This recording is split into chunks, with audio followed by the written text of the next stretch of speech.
Welcome to the How to Be Awesome at Your Job podcast, the show where brilliant professionals share how to sharpen the universal skills required to flourish at work. Enjoy more career fun, wins, meaning, and money with your host, Pete Makaitis.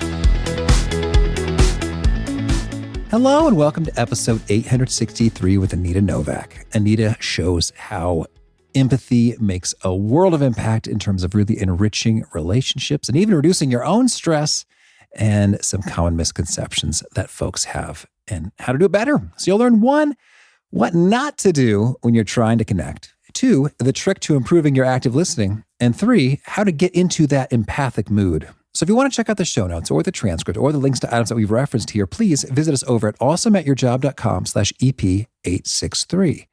And if you're over at awesomeatyourjob.com, please visit some of our cool resources, from the full text searchable transcripts of all 863 episodes to the gold nugget summaries of the actual wisdom sent to your email box, and a lot of other goodies at awesomeatyourjob.com. Now, here's a bit about Anita.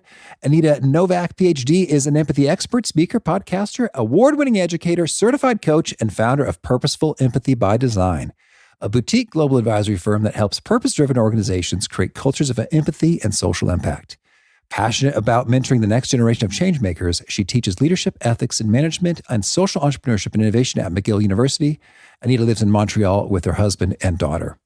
So huge thanks to Anita for sharing her wisdom with us, and huge thanks to our sponsor, Automate Your Busy Work. If you're drowning in busy work, this book just might help you say goodbye to that manual work and save your brain for the big stuff. In the book, Automate Your Busy Work, Do Less, Achieve More, and Save Your Brain for the Big Stuff, SaaS CEO and no-code enthusiast Anita Nowak provides a guide on how to finally have the time to accomplish your most important work. The book covers why the future of business is no-code and how you can use an automation-first mindset to unlock your productivity potential, how to finally have the time you need to accomplish your most important work, how you can use automation to achieve timefulness, the state of having enough time.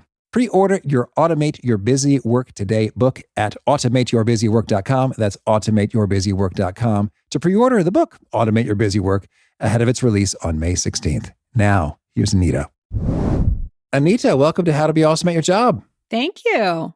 Well, I'm stoked to hear about your book, Purposeful Empathy, Tapping Our Hidden Superpower for Personal, Organizational, and Social Change.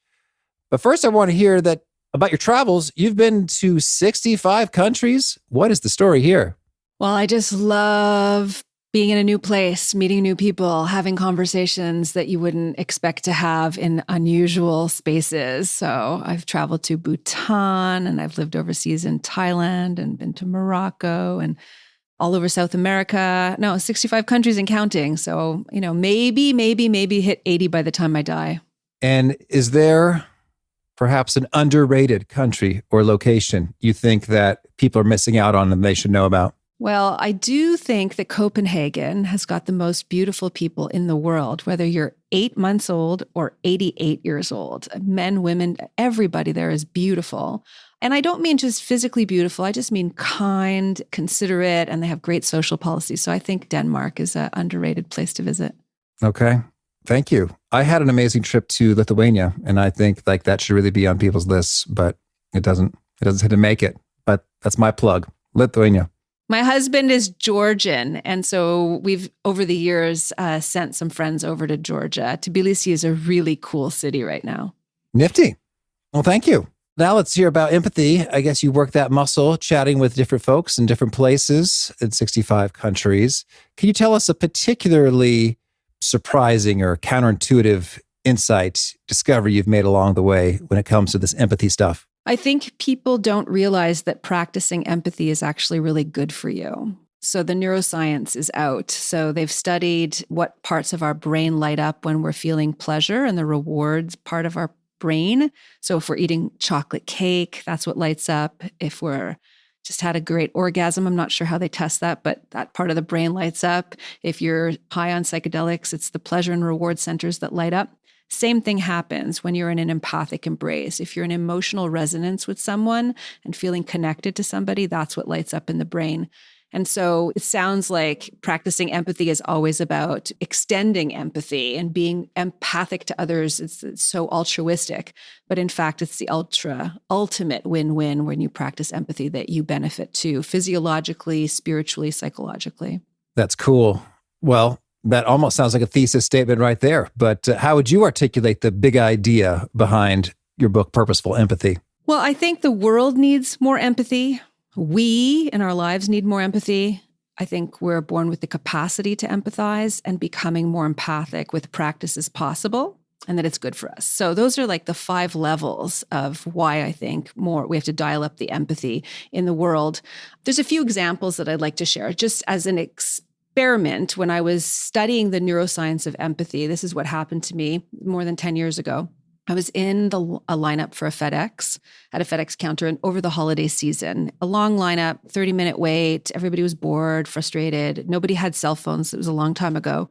So you didn't have anything to distract you. And I got up to the counter, and the woman who greeted me was extremely rude. I mean, really unnecessarily rude. And I had a reaction to her, like, how dare you? Like, what's up with you? And I wanted to call her out on it. But because I'd been doing this reading about the practice of empathy, I decided to put it into practice. And this is all happening like in a matter of nanoseconds. But I just looked at her and I said, "Are you okay?" And there was this little pregnant pause as she was trying to figure out whether or not I was being sincere, if I was being sarcastic. And she discerned that I was being earnest. And she just burst into tears. And she looked at me and she said, "I've been working 2 weeks, double shifts. My son's at home with a fever. I think I'm coming down with something. It's 3 p.m. I haven't had a lunch break. I'm just flat out exhausted." And we looked at each other, and I held her hands across the counter, and she was crying.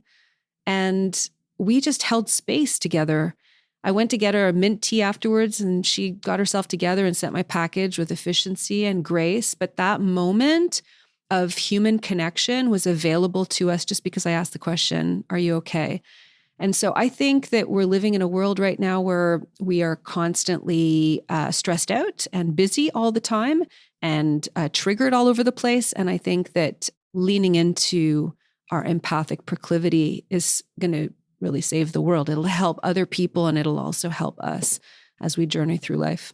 That's cool. Well, so you mentioned a few benefits of being more empathic: increasing dopamine, reducing stress, boosting self-esteem, heightening the immune system, enriching our relationships. Oh, that sounds swell. Could you share with us any particularly hard-hitting studies where that made you go, whoa, like they had some big numbers or transformational differences unfolding there? Well, okay, there's at work, but let me just start with Jamil Zaki's work. He's a professor at Stanford who studies empathy, has a great book on empathy. And his research looks at just having the belief that you can become more empathic actually changes our behavior so that we behave in more empathic ways. So just thinking it's possible is already important. But if you're asking about stats, I think this is kind of a really important. I'll share 3 stats for you, specific to the workplace, since that's what your podcast is about, right? Becoming better at your job. Right now, 78% of employees would work longer hours if they knew their employee cared about them. So that's 4 out of 5 employees that would work longer hours if they felt that their company. For no extra pay, just cause. For no extra pay, okay? Number 2, so 2 out of 3 workers believe that empathy is critical to business success, but only 1 out of 5 think it's rewarded at work. So they think it's important, but they don't think that companies are paying attention. And I think that that is a really important gap that leaders and organizations need to pay attention to. And then at the C-suite level, 84% of CEOs believe that empathy drives better outcomes. But 7 out of 10 fear that they'd be less respected if they showed it at work. And that's a problem. You know, I'm actually having a hard time imagining how I could show empathy and then be less respected. I'm trying to concoct a scenario. Can you give me one, Anita? Well, okay. So an example that I talk about at the office, which has a 6-step process to becoming sort of a more empathic leader, is a scenario where, let's say you're at your office desk and you've just read an email from someone in the organization, and it means that you're going to have to cancel plans for the evening or work late or work on the weekend or some KPI you missed a KPI. You're stressed, okay? So you're reading an email and you are feeling personally triggered. And a knock on the door comes in, and it's your star performer that says, "Listen, I need to take a week off because my partner just had a miscarriage. Okay. So this is, could be a real life example. Doesn't have to be about a miscarriage, but needs to take time off. And so how are you as a leader feeling your own stress about the email that you just read, able to sit down and really hold space for someone else? Oftentimes you go straight to the action plan. Oftentimes it's like, oh, I'm really sorry to hear that. Sit down for a minute. Okay, well, if you take a week off, here's what we've got to do in order to finish that project that you're not going to be able to work on. But in fact, there really is more to the story than just that. There needs to be, from the leader's perspective, self-awareness that you're triggered to start with, okay? And that happens in life. Forget about just in the leadership suite. This happens when you are in a conversation with somebody and something gets heated up. You have to actually recognize how you're feeling. So have that self-awareness and then begin to self-regulate, which would be a second step. So take some breaths so that you actually can bring about the parasympathetic nervous system, right? So you're not feeling the stress hormones running, but that you can actually soothe yourself through some big breaths. Then as another step, you want to actually intentionally cross the bridge. I call it bridge crossing, right? Where you're saying, I'm stepping out of my own space, my own scenario, and I'm going to meet somebody where they're at in order to perspective take. So when you're listening to someone, often we are busy in our own head thinking how it relates to me, or we're listening to respond and not listen to understand. So if you really want to engage in some cognitive empathy, you really have to sit with the person and imagine what that situation is like for them. So that's all the pre-work to the purposeful empathy. Then, of course, is the empathic action that you take. Now, in that scenario, it's not usually likely as a leader that you should actually start troubleshooting in real time. When somebody comes into you with a problem like that and they need to just share, holding the space for them and asking questions from a place of sincere curiosity, asking, that cliche question of how are you feeling about that, giving them space to sort of just unburden themselves. Then you could take time afterwards and say, how about we circle back and talk about what the implications are? That's the empathic action that you take after the fact. And then the sixth and final step is to actually practice some self-empathy, because we all need to replenish our batteries. Because if we're busy being empathic all the time with everyone else, then we're going to run on low energy, and we're big propensity for burnout and compassion fatigue. So it's really a matter of actually taking care of yourself. So if a leader does show empathy in that way, the process that I just described, you'd be hard pressed to say that somebody would be disrespectful, or imagine a leader feeling like they wouldn't respect me. In fact, they would feel the opposite, but not everybody does that. Not everybody manages their empathy quite that way. So what would be a poor attempt at empathy that could reduce respect? Well, certainly using the same scenario, knock at the door. Well, can we meet later about this? That's a tough one for somebody to hear. Mm-hmm. If they're taking the time to knock on the door and share, they probably had to gather up quite a bit of their own courage to come forward. So you make space for that. Except if you really can't self-regulate. If you're stuck in your own head, you can actually say, you know what, John, I think this is such an important conversation that we're having. And right now, I just need 5 minutes to go to the bathroom so that I can really be present for you. So taking a minute or two away from the circumstance so that you really can recalibrate is very, very important. And if you don't do that, and people can tell if you're present for them. Yeah, absolutely. Okay, well said. And can we recap those 6 steps here? What's step 1, 2, 3, 4, 5, 6? Sure. First one is self-awareness, knowing how you're feeling. Number 2, self-regulation, being able to bring down your triggers. 3 is bridge building. So you're crossing the bridge. You're really trying to get to the other side. 4th, perspective taking. So that's active listening and imagining how someone is experiencing someone. 5 is empathic action. What is the action you're going to take that will be empathic for that person? And then 6 is practicing self-empathy. Okay. So much good stuff to dig into here. So we're using the word empathy a lot, and as well as the term hold space. So can we just clearly define or identify what counts as, yep, this was an empathic conversation or that was not an empathic conversation? What are sort of the fundamental difference maker or ingredients that make the distinction? Yeah, beautiful. So there's these 4 words that get conflated and treated as synonyms: pity, sympathy, compassion, and empathy. And I put them on a continuum in that order. And on the pity side, what defines pity is a power asymmetry embedded in a relationship. When you pity someone, you are necessarily looking down on them. Oh, you poor person. So a lot of foreign aid, a lot of philanthropy is predicated on a very paternalistic pity paradigm. As you make your way across the continuum and you get to empathy, empathy for me is the innate trait that unites us in our shared humanity. And that means there is no power asymmetry. You look upon someone knowing that they share the same humanity, they deserve the same degree of respect, and they have the same intrinsic worth.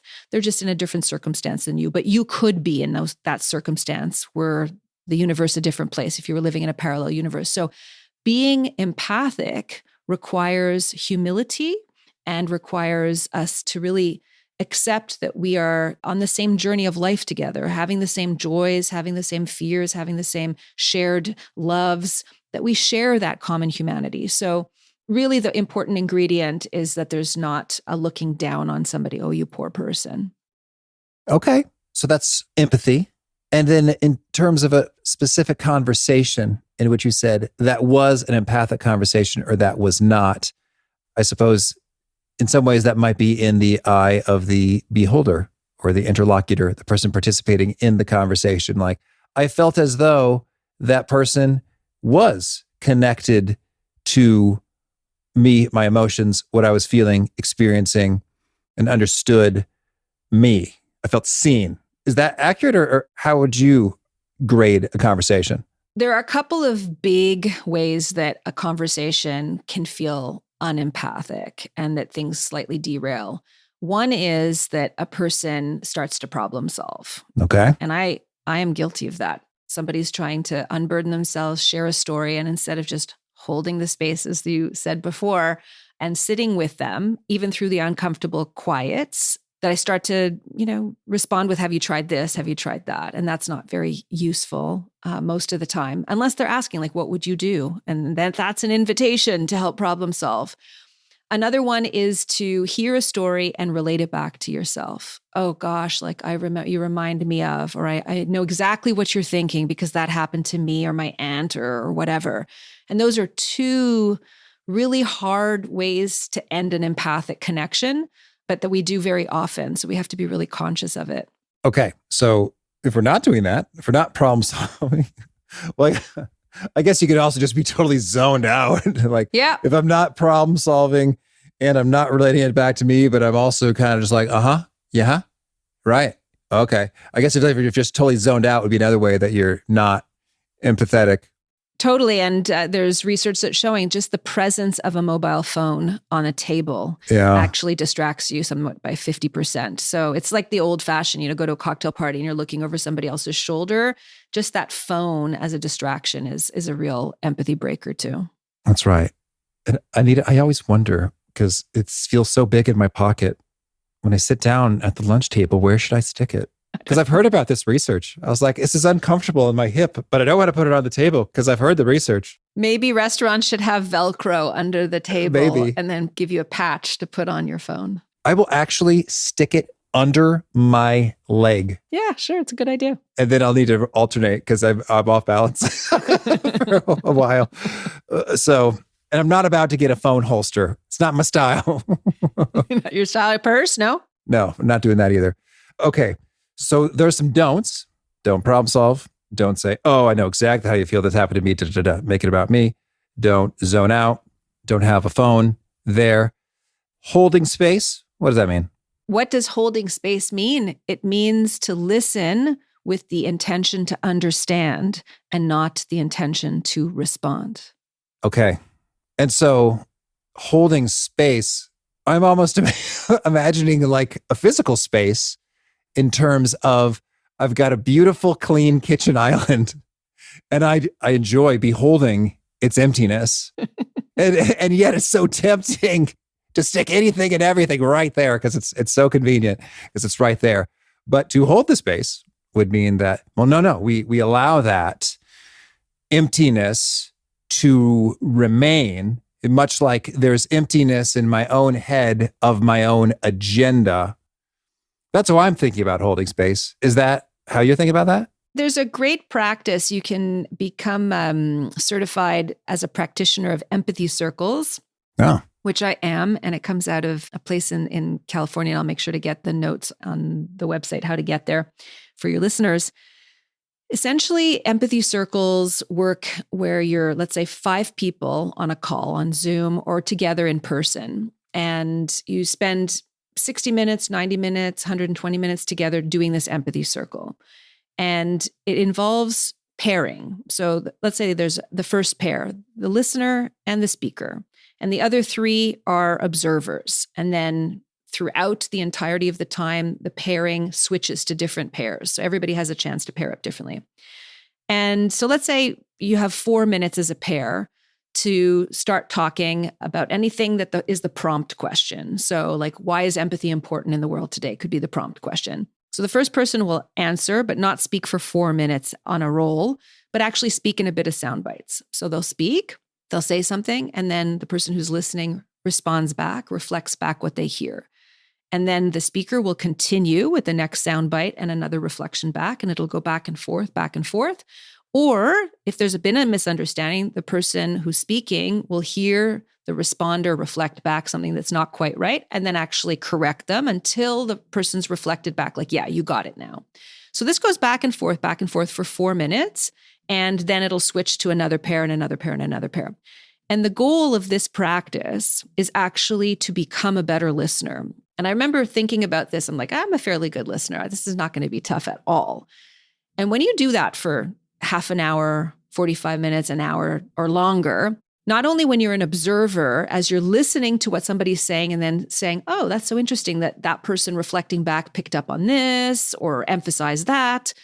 So you're busy listening all the time. But when you're actually the active listener reflecting back, you realize how much focus is involved in actually paying attention to what somebody is saying so that you're not busy in your own head. You're really listening and then reflecting back what you heard. So this is an excellent, excellent practice to debunk the myth that we're good listeners because we really aren't. So another way to be empathic and to hold space for someone is not necessarily to sit in the dome of silence, but to reflect back and sometimes even using the last few words of what somebody said, as mechanical and robotic as that might sound, actually really, really does help the person feel heard. And psychologists and therapists who are doing one-on-one coaching or one-on-one therapy know this all too well. So, there's this cliche, so what I heard you say was da-da-da-da-da. You might not actually want to use that language, but you do want to do the practice of reflecting back because it opens up for the person to be able to continue talking. It's an open invitation. It's an open invitation. Yeah. See what I did there, Anita? Yep. Yeah. Okay. Yeah. We had Chris Voss, the negotiation guy, talk about that as well in hostage negotiations, that it's apparently super effective for folks. And because folks feel like you must have been listening at least somewhat in order to be capable of repeating those words. That's cool. Well, as you mentioned these empathy circles, that was my reaction, like, oh boy, that sounds exhausting. An hour plus of straight listening. Like, I'm going to need a walk and a snack and a nap after that. I did have a headache, but... Yeah. So, okay, understood. So, empathy, holding space, huge benefits. Lay it on us. I think, Anita, in my own experience of trying to be, well, hey, first of all, are empathetic and empathic synonymous? Or is there a distinction between these words too? Those are exact synonyms. Okay. Just some people prefer the extra syllable and I do not. Okay. Well, empathic makes me think of Deanna Troi from Star Trek. Okay. It's like, oh, you have superhuman powers? You're an empath? Okay. So I've had my own attempts to be empathic. It's interesting. Like sometimes I'm just in the right emotional groove and sometimes I'm not. And it almost feels like there's a particular emotion or state or combination of interior elements that mean I am in an empathic groove and ready to rock and roll with that. And other times I'm just not. So is that typical of most people as they try to be more empathic? And what are these ingredients and how do I conjure them up within myself? I think it's perfectly normal to have all of those emotions and not be constantly on the ready to be empathic and hold space for other people. I mean, we're only human and I'm perfectly flawed too. I'm not always in a good mood and stress. Our brains actually cannot be in a state of anxiety or stress and empathy simultaneously. It's not possible to our brains. So we're living in a society and working where we're feeling a sort of either low grade or mid grade chronic state of stress and anxiety, which is why our empathy is so sorely lacking because our brain cannot do both at the same time. So there are some practices that we can do to actually become more empathic with practice, right? And it's interesting that one of the slides that I use if I'm doing a visual presentation is if I'm up in Montreal where it's still winter, we're expecting a big snowfall. So imagine freshly fallen snow and you're a kid, you're 10 years old and you have to cross a football field to get to school in the morning. If you're the first kid, you have to do the hard stomping across the snow. And if you're the next typical kid or kids, you're going to follow in the footsteps until the path is created, right? That's a very simplified version of how our neural connections are formed too, right? And our neural pathways are formed. When we're born, we have very few neural pathways. It's because we haven't had a lot of thoughts and we haven't experienced a lot of life.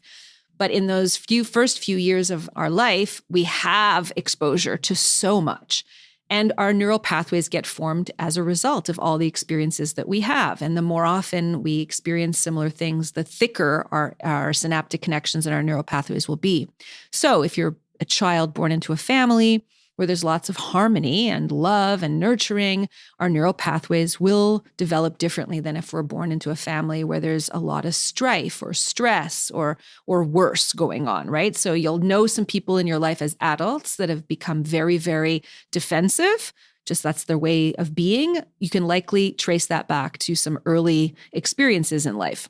Now, when I first started reading about that, I was like, well, that's just too bad for the children that are born in circumstances that are unfortunate, right? But the neuroscience research says we don't have to let that be prescriptive. We can become more empathic with practice. Just like you go to the gym and you do bicep curls and your muscle grows, we can change the neural pathways in our brain. It's known as neuroplasticity. And so the story that I shared about the FedEx counter, as I was learning about neuroplasticity, I was like, okay, I've got to try being more empathic with practice. And so all day long, every day, we can find opportunities to engage in a little bit of purposeful empathy and practice empathy on purpose. When you get to the doorway, and even if you're in a rush, hold it open for someone else as a regular habit to do. All sorts of little things like smiling and naming somebody who's wearing a name tag, like actually using their name and making eye contact, get off the phone, have a chat with the barista.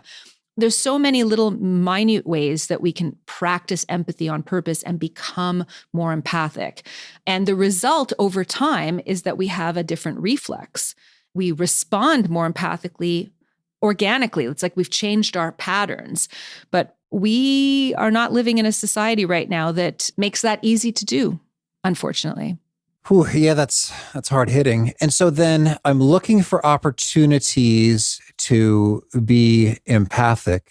And then I suppose, is it fair to say the common denominator in all of these is to sort of recognize the humanity of another person? Look at them in the eye, have a conversation, use their name, hold the door open. Is it fair to say that the common thread here is that I am just putting myself in their shoes and imagining their life experience and entering into it? Yeah. And so I have a lot to say about the workplace, but just so that you understand the context of what I could share later, if you want me to dig into that, is that researchers who have studied our evolution as a species have pointed to empathy as the reason why we survived. So 40,000 years ago, Homo sapiens were not the only large brain species wandering the plains. We had other large brain species, but they died off and we survived and thrived. And they point to empathy and collaboration as the key drivers for that. How they figure that out is that whites of our eyes grew. We have huge whites compared to other mammals on the planet so that we could read each other's facial expressions and eye expressions. And we know that. That still lives on. We go to meetings, somebody says something at a meeting that you think is stupid. You look at a colleague and you have a knowing glare, right? Or with your best friend at the table when somebody's flirting or whatever. We know that. Our facial hair dropped off, relatively speaking, our testosterone dropped off, relatively speaking. We needed to find ways to communicate with each other and understand each other so that we could work together to fight against the circumstances of the day. So it's been part of us as a species to lean into empathy, and we need to do more of that today. Another thing that I think is worth knowing is if you go back to the lineage 6 or 8 million years ago, part of the great apes were descendants of the great apes. There are still two creatures that are much like us, okay? The bonobos and the chimpanzees. Now, folks, the primatologists who have studied chimpanzee culture look at that and say, okay, they're hierarchical by nature, they're prone to violence, they actually have terrible acts of violence, including infanticide. And people say that's part of us. Our human nature is much like the chimpanzee. But you've got somebody like Frans de Waal, a Dutch primatologist, who says, I've studied bonobo culture for the last 50 years. And I think if more of us had studied bonobo culture, we'd realize that that's what humanity is all about. Because bonobos are nurturing and collaborative and compassionate by nature. They literally, when they have problems, they don't go into open warfare like their chimp friends. They actually make love, not war. They'll have like mass orgies to solve some problems. So I think we have this belief that we are selfish by nature. And then, of course, some years ago, there was a book about the selfish gene. That's all been debunked. We're not selfish by nature. We are empathic by nature. We are collaborative by nature. And it's a story that's unsold. It's not told enough in our culture. But if you give me permission to talk about why this all matters in the workplace, given that this podcast is how to be awesome at your job, I want to poke a little bit at like some major tectonic shifts that are happening in the workplace and why empathy matters now more than ever. Mental health crisis, America's most overworked developed nation in the world, burnout rates, all-time highs. We absolutely need empathic organizations to help with that. Mm-hmm. Okay. Then we've got everybody who's been shaken by the pandemic. The workforce has got these like new buzzwords, right? You've heard the Great Resignation, quiet quitting, bare minimum Mondays, right? Everybody's rethinking their relationship to work. And if you are in a war for talent, you've got to have a more empathic culture to bring these people in and keep these people on. Psychological safety. Nobody wants to feel shame at work, right? And everybody wants to feel a sense of belonging. But guess what's happening? Political polarization is pulling us apart and it's costing people money. It's costing companies money. This us versus them is seeping into the workplace. So we need to find opportunities for bridge building. All of that takes empathy. Fourth one, no surprise, the whole DEI conversation, right? So in the face right now of growing diversity training backlash, which is happening, unfortunately, we can look to like empathy-based interventions as another alternative to kind of create more feelings of inclusion and to celebrate the diversity. And last is the Gen Z. They have totally different values. They're allergic to power over. They value things like collaboration, sustainability, authenticity, and to attract younger talent, we all need more empathy in the workplace. So I think those are really, they can't be oversold as real things that matter to leaders and companies right now. All right. So empathy is huge for individuals and their health. It's huge for organizations and being competitive and flourishing. We've talked about a couple ways we can be more empathic. Any other top practices you recommend people or teams or organizations adopt, as well as top practices you recommend we drop? Okay, so two things that I would invite you to think about in terms of dropping is Maslow's hierarchy of needs. We all know from our Psych 101 class, right? That little triangle at the top was self-actualization, right? There's this belief that once our basic needs are met, we eventually self-actualize. We become our full potential. And even he himself, before he died of a heart attack, said, oh my gosh, how wrong was I to think that that was the end all be all of what we could achieve. So the first thing I would drop is that the epic mountain you want to climb to is self-actualization. In fact, he said it really is about self-transcendence. This idea of being of greater service and purpose to something outside yourself. And if I think about, so I'll read out 3 quotes from 3 famous people who are all luminaries that walk the earth, okay? Mother Teresa, a life not lived for others is not a life. Gandhi, the best way to find yourself is to lose yourself in the service of others. Dr. King, everyone can be great because everyone can serve. So there's this notion that when we are living our best lives, we are in service to something greater than ourselves. That idea of trying to reach for self-transcendence, even though it's a very fancy word, but just service to others, that is what purposeful empathy is about extending, being helpful to other people. So that's one thing I would lose. The thing that I would bring in is a tool called the Personal Values Assessment by the Barrett Values Center. So we think we know what our values are. I'm sure you've come across the work of Brené Brown. She wrote in Dare to Lead. She has this exercise where there's 100 values on a sheet of paper, like on one of the pages of her book. And she has a 3-step process. She says, okay, read them all and circle the top 10 that matter to you. Not like what you're projecting onto yourself, but what you actually really think are your core values. So you circle 10. I did that. Then she says, okay, now on a piece of paper, write the top 5. So I did. And then, flip the next page and it's like, and now choose your top 2 values. And then it gets really tough. How do you choose between honesty and kindness, right? They're both really important, but some people value one over the other. It's not one better than the other. It's just that we all live different things. So I think becoming aware of what our values are and being able to share with people in our lives and sort of align according to values and then see differences and not see them necessarily as bad, but just different. That's a great practice to have. All right. Any others? Any others? Well, I have been posting daily empathy posts for 2,414 days as of today. So it's almost 7 years of consecutive posting. And I'm posting only material that other people who talk about empathy are sharing. So either research that's out, reports that are out. There's so much to cull from that list. Oh, yeah.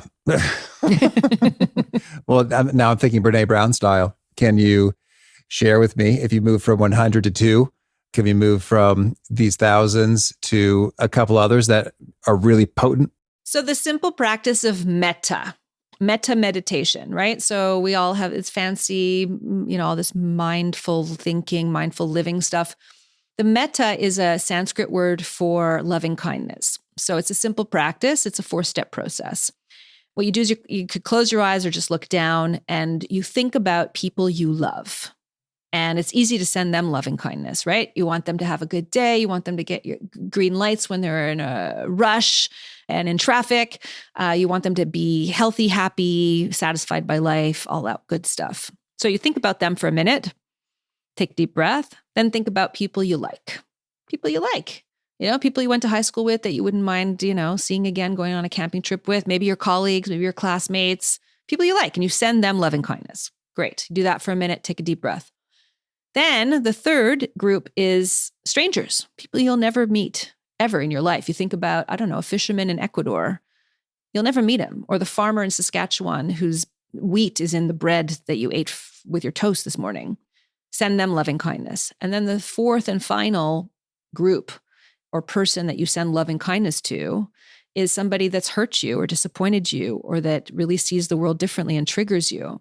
And the practice of metta meditation is to actually flex your empathy muscle and build up the capacity to be kind to people, even if you disagree with them or even if they've hurt you, because it makes you a better person and you just don't know what they're going through and you don't know what level of consciousness they're living, how they're living their life. So that's a great practice to have. And in practice, what am I doing as I send someone loving kindness? You're just thinking the thought. So I'm like, Pete, I hope that tonight you have a great dinner and that you have a great sleep tonight. And tomorrow morning you wake up refreshed and everything about the day goes smoothly for you. You just send them whatever comes to mind about, like, you just want them, you wish them well. All right. Thank you. Another powerful exercise, if you want, is something that's tough to do. You pair eye gazing. So marital therapists say that, a couple who's having a problem and they have to work through and find a compromise, if they do the practice of eye gazing, they'll have a better outcome than the couple who doesn't. And I do this with all my students. So they sit in pairs, feet planted on the floor, palms up, facing up on the lap. You set a timer for 30 seconds and you simply gaze into someone else's eyes for 30 seconds. And it's weird and awkward at first, and sometimes there's lots of giggles and whatever. You get the EBGBs off, you shake it off after the 30 seconds. You might tell each other how you're feeling about it, how weird it is, and then you reset an alarm for another 90 seconds. So in total, you've done 2 minutes of eye gazing. I've done this time and time and time and time again, and I can tell you, in a room full of people, there'll always be some that are crying. Yes. And in the debrief, you'll hear people say, especially younger people, I do not remember the last time I looked into someone else's eyes like that. I don't remember what it was like to feel seen like that. And it was so beautiful to communicate with somebody. I feel like I got to know them better in 2 little minutes. So it's a very powerful practice. I think I did this in Landmark Forum or Landmark Advanced class, and I haven't thought about it in years and years until you're bringing me back, Anita. And I was like, I'm pretty sure people were crying during that. And I think I was too, but it's funny, I don't know why. It's like, help me out, Anita. What is really going on there? Well, we lay down our defenses and some things that are happening in our lives bubble up. And it's that same, why do we have such big whites to our eyes? Because we are meant to see each other. We're meant to see each other, not just look at each other, but to see each other. And that's why, this is the frame, the eyes are the windows to our soul. We feel touched when we feel seen. We are touched when we feel heard. We want to be known by other people. We want to feel a sense of connection and belonging with other people. And that's why empathy is our superpower. Yeah, it's true. Like, all of those things are true. And yet, like, staring into a total stranger's eyes in a facilitated exercise for 2 minutes lights that up within us. That's just so fascinating. Mm-hmm. All right. Okay. Well, I guess now I got to ask about eye contact in general. When I'm talking with someone, mm-hmm. I imagine it would be more empathic to have more eye contact. Is there too much? And how do you think about it? Sure, especially depending on the cultural context that you're in. Like, proper holding eye contact with somebody in Japan would be seen as like audacious and rude. So yeah, you definitely don't want to make that a universal claim. I think the idea of like eyes darting around that look busy as if you're not paying attention is a distraction and can be hurtful, especially depending on what somebody's talking about. But you don't have to like constantly hold somebody's eye gaze for minutes and minutes at a stretch, not blinking. No, it's not meant to be work at all. And one of the things, if people have trouble actually looking into someone else's eyes, because it does take a fair degree of vulnerability.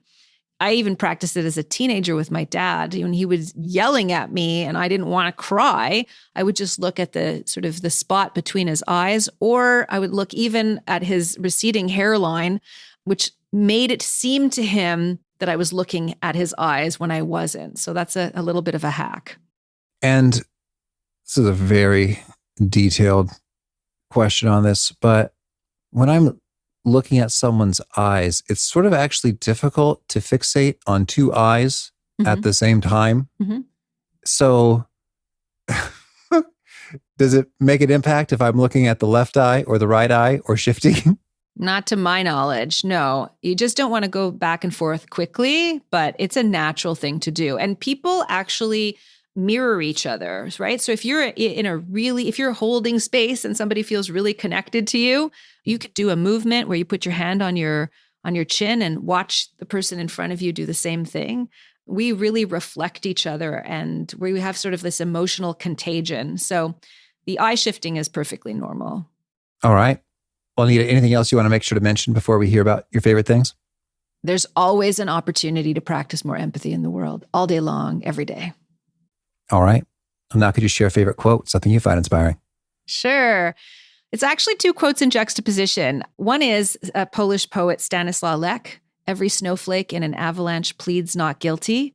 I think about that. It's like, oh, I didn't cause the problem. Oh, not my problem, not my responsibility.